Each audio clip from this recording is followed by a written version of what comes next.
Bonjour et bienvenue sur la chaîne Comment faire un truc.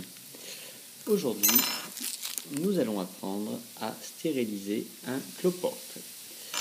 Vous êtes certainement très nombreux à avoir ce souci dans tous les jardins de la prolifération de ces cloportes, ces petits animaux qui se mettent en boule et qui nous gênent énormément dans notre jardin. Donc, une manière saine et écologique de s'en débarrasser est tout simplement de les émasculer, c'est-à-dire leur enlever leur partie génitale afin qu'ils ne puissent pas se reproduire.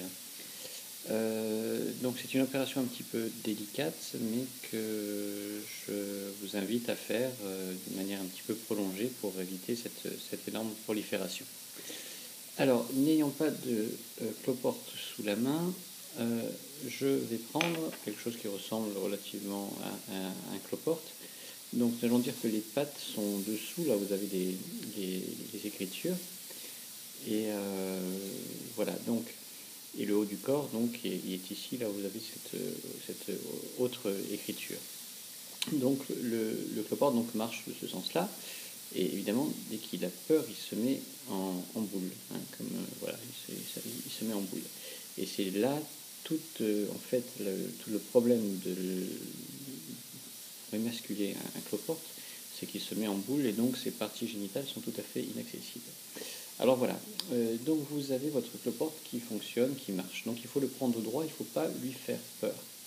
Donc je vous rappelle votre outil principal, hein, qui est cette pince, qui est volontairement rose et un petit peu mauve, parce que c'est une couleur que les cloportes n'arrivent pas à voir. Donc ils ne se méfient pas en fait. Voilà.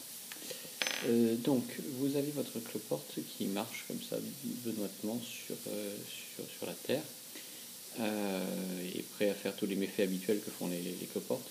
Donc ce qu'il faut, c'est l'attraper sans qu'il se mette en boule.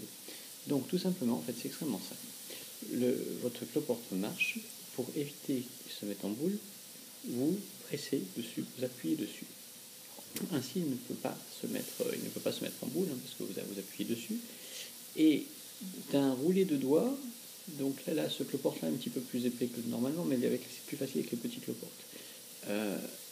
Vous le faites rouler comme ça et vous tenez toujours votre doigt de manière à ce que, évidemment, le cloporte ne puisse pas se mettre en boule. Et là, vous prenez délicatement votre pince et clac, là, voilà, vous lui arrachez en fait les parties génitales qui empêcheront donc la reproduction de ce cloporte. Voilà, elles sont situées parfaitement au milieu, donc c'est relativement facile à viser. C'est, je crois, relativement inodore, parce qu'en général, ils repartent indolores, pardon, parce qu'ils repartent sans rien dire de particulier. Donc voilà, ça ne doit pas leur faire mal, et au moins ils ne vont plus se reproduire. Voilà, j'espère que cette session va vous être utile pour que nous luttions tous ensemble contre la prolifération des cloportes. Je vous remercie de votre attention.